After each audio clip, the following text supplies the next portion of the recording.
Is homosexuality a sin according to the Bible? In Genesis chapter 19, there is a story about two angels visiting Sodom. At that time, Lot, who was sitting at the gate, recognized them and got up to welcome them, and it says that he bowed down before them. They were angels who came in human form. Lot, who was sitting at the gate, seems to have played an important role in Sodom. At that time, the gate was used for work similar to today's city hall or a court that held trials. Therefore, it seems that Lot supervised the people coming and going from the city. Lot first found the angels entering Sodom and invited them to his house. He told them to come into his house, wash their feet, sleep, and leave the next day. But they said they would sleep outside. Then in verse 3, it says that Lot begged them, and they came into Lot's house, and Lot treated them to a meal. However, a problem occurred the moment they were about to sleep. All the men of Sodom, regardless of age, surrounded the house. In verse 5, Lot is told to bring out the guests who came to him. The reason is that they wanted to have a homosexual relationship with them. It shows the corruption of Sodom. The angels blinded their eyes and prevented them from doing what they were trying to do.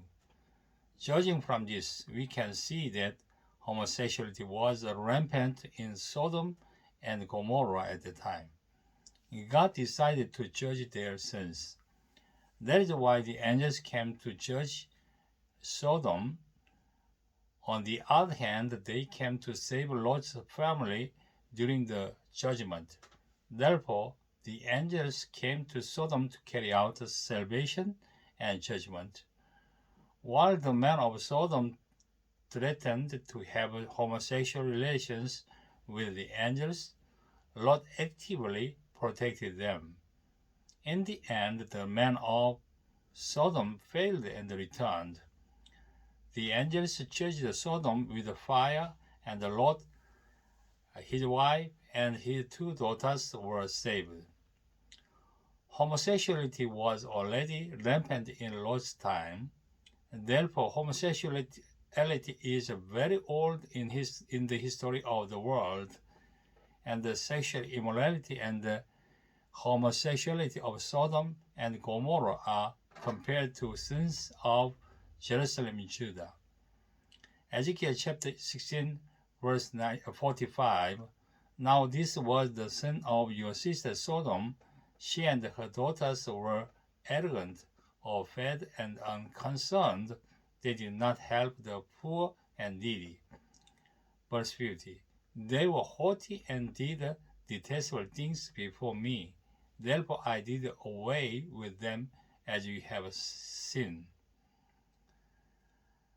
In the New Testament, Judah, chapter 1, verse 7, in a similar way, Sodom and Gomorrah and the surrounding towns gave themselves up to sexual immorality and perversion. They serve as an example of those who suffer the punishment of eternal fire. In the Old Testament, Leviticus chapter 18, verse 22, do not lie with a man as one lies with a woman, and that is detestable. Verse 23, do not have sexual relations with an animal and defile yourself with it. A woman must not present herself to an animal to have sexual relations with it. That is a perversion.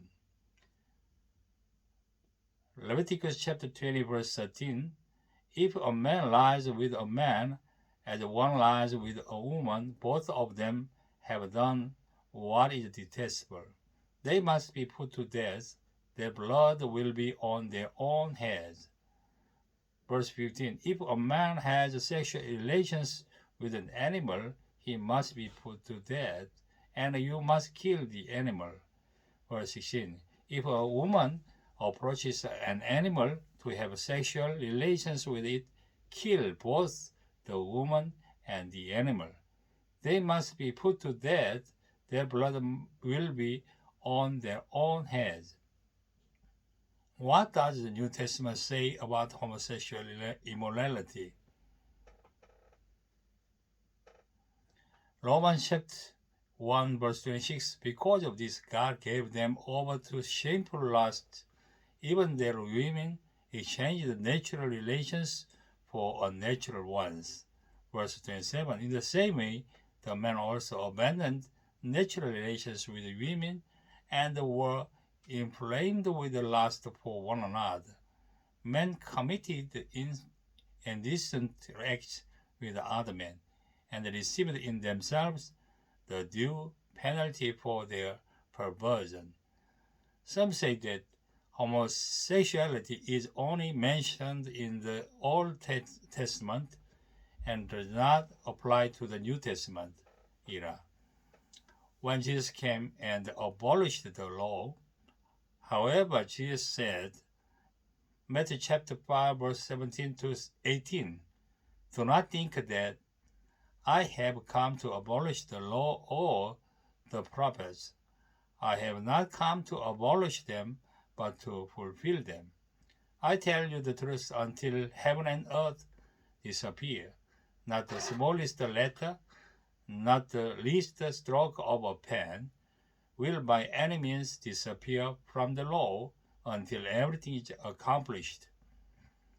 Jesus did not abolish the law or prophets, but came to fulfill them.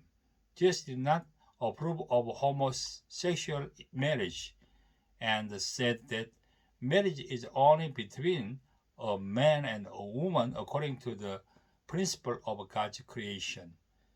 Matthew chapter 19, verse 4 to 6. Haven't you read, he replied, that at the beginning the Creator made them male and female? Verse 5 said, for this reason a man will leave his father and mother and be united to his wife, and the two will become one flesh. Verse 6, so they are no longer two, but one. Therefore, what God has joined together, let man not separate. Homosexuality is forbidden by God. In particular, God judged homosexuality for not keeping the principle of creation. Therefore, the reason why we Christians today oppose homosexuality and the anti-discrimination law is because they do not acknowledge it in God's word, and they break the order of creation. It is God's will in the Bible that one man and one woman should be fruitful and prosper through marriage.